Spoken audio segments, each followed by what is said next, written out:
Welcome students, I am Shalini Dutta, assistant professor of Jaminikant BEd college. जैसे कि मैं पिछले क्लास में आप सभी को शास्त्रीय नृत्य के भरतनाट्यम और कथकली के बारे में चर्चा की हूँ। आज मैं शास्त्रीय नृत्य के प्राचीन नृत्य कथक के बारे में चर्चा करूँगी, जिसपे कथक की परिभाषा, उत्पत्ति और घराना, विशिष्ट गुरु के बारे में चर्चा करूँगी। सबसे पहले कथक नृत्य शैली।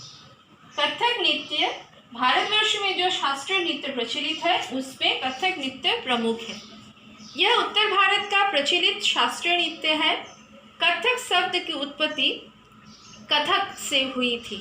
कथा करोति कथक, यानी जो कथा करता है वह कथक कहलाता है। कथक का मुख्य उद्देश्य अपने अभिनय के माध्यम से लोगों तक अपनी कथा को प्रस्तुत करना है। यह एक प्राचीन परंपरा है एवं मोहनजोदारो और हड़प्पा की खुदाई में कथक करती हुई मूर्तियां पाई गई हैं। यह नृत्य अपनी पारंपरिक वेशभूषा में की जाती है। तबले या पखावज की संगत दी जाती है। नृत्य में घुंघरुओं का विशेष प्रयोग होता है। नर्तक ठाठ, तोड़े, परन, टुकड़े के साथ अभिनय एवं भाव से अपनी कला को प्रस्तुत करता है।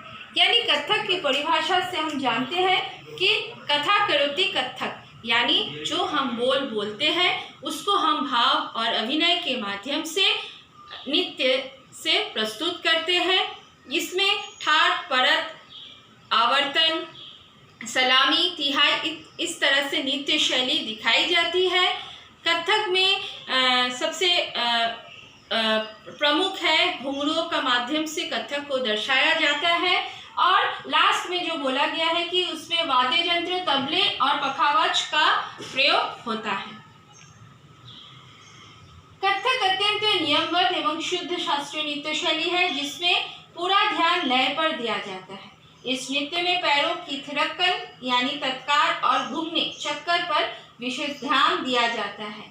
यानी कथक नृत्य शैली शास्त्रीय नृत्य है। जैसे शास्त्रीय संगीत में नियमबद्ध तरीके से संगीत गाया जाता है, उसी तरह कथक नृत्य शैली नियमबद्ध रहता है। उसका सबसे इम्पॉर्टेंट थिंग्स है घुंघरू और उसके साथ तत्कार और चक्कर, ये इस पर विशेष ध्यान दिया जाता है। कथक की वेशभूषा यानी कॉस्ट्यूम क्या होती है? कथक नृत्य की वेशभूषा पर भी मुगलकालीन दरबारी प्रभाव है। पुरुष नर्तक पैजामा, कुर्ता या अंगरखा पहनते हैं और कमर में दुपट्टा बांधते हैं। स्त्रियों की वेशभूषा के आजकल 3 रूप प्रचलित है: साड़ी, लहंगा चोली और घाघरा। ये 3 रूप प्रचलित है जो स्त्रियों की कॉस्ट्यूम होती है। और पुरुष प्रधान जो डांस करते हैं उसका कॉस्ट्यूम होता है पैजामा और कुर्ता, और कमर में एक दुपट्टा बंधा रहता है। यही नहीं, इस नृत्य में घुंघरुओं का विशेष स्थान है। शुरुआत में 25-25 घुंघरू एक पाँव में बांधे जाते हैं, जो कि धीरे धीरे बढ़ते चले जाते हैं। कथक नृत्य का वाद्य वृंद बहुत सीमित है। इसमें तबला, पखावज और सारंगी का प्रमुख स्थान है। जैसे कि मैंने पहले हम बोल चुके हैं कि इसका वाद्य यंत्र क्या क्या है: तबला, पखावज और सारंगी।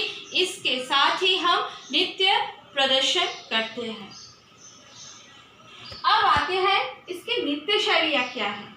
कथक की नृत्य शैलियाँ 2 प्रकार की होती है, एक लास्य नृत्य, एक तांडव नृत्य।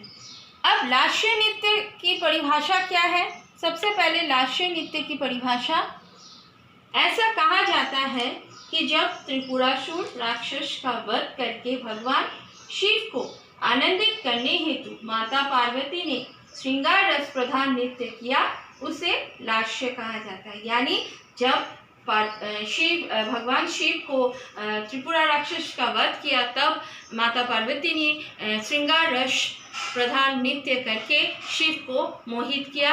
इसी कारण इसे लास्य नृत्य कहा जाता है।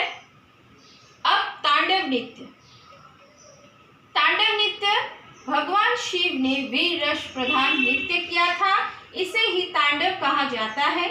शिव द्वारा किए जाने के कारण इसे शिव तांडव भी कहा जाता है। इसका मतलब है कि भगवान शिव जब तांडव नृत्य का अर्थ ही है भगवान शिव जब तांडव नृत्य की यानी वीर रस प्रधान नृत्य किए, इसी कारण इसे तांडव नृत्य कहा जाता है।